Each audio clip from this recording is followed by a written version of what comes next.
A new report from his own Department of Investigation slams Mayor de Blasio for misusing NYPD detectives. The report found that he used them as a highly paid concierge service. CBS 2 political reporter Marcia Kramer says it's also called on the mayor to repay the city nearly $320,000 in travel expenses during his run for president. Marcia, this is a lot of money, right? It's a lot of money, and he's not going to pay it. Yeah. Chris and Mary, what can you say about a man who ran for mayor saying he wanted to end the tale of two cities, and then once elected seems to have adopted the kingly air of the entitled? And what's stunning here is that the findings and the criticism come from one of his own commissioners.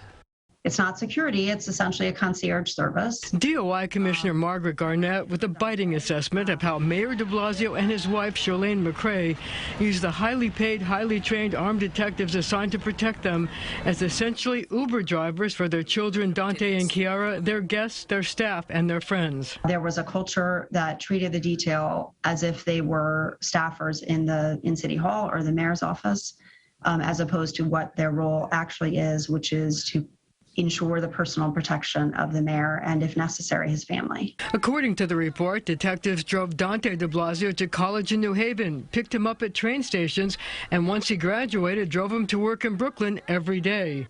Cops picked up the mayor's brother at the airport when he came to visit, and once drove him to Palmyra, New Jersey to pick up a zip car an hour and 45 minutes away. Staffers were driven by cops on mayoral errands to pick up food and coffee. The report also found that cops were assigned to do daily security checks on the two rental properties de Blasio owns in Brooklyn. And just like it wouldn't be appropriate for the Secret Service to be checking on, the Trump condos on the West Side when he was president, it's not appropriate use of security detail resources to have them checking on his personal property. Even more damning, the report slammed the head of the mayor's security detail, Inspector Howard Redmond, for trying to obstruct the investigation, saying he deliberately sought to destroy his NYPD-issued phone after he was informed that he must surrender it for production to DOI, misled the NYPD's own lawyers about his compliance with the production demand, and deleted all communications from both his City Hall and NYPD phones. The mayor slammed the report, saying the NYPD should make security decisions for him and his family, not civilian DOI investigators.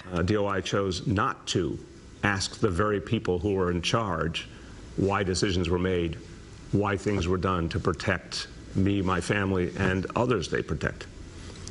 To me, that omission is just plain unprofessional and unfair and inaccurate. And Deputy Commissioner of Intelligence and Counterterrorism John Miller defended the chauffeured rides and other actions because of threats to the de Blasios. 308 separate threats. 33 of those have specifically referenced his family within the threat. 11 of those have been against the First Lady of New York City, and 14 of those have been against the mayor's children. Well, there are several things to note. First, the mayor is contesting the need to repay the city for the travel and meal expenses racked up by the cops on his professional and presidential campaign.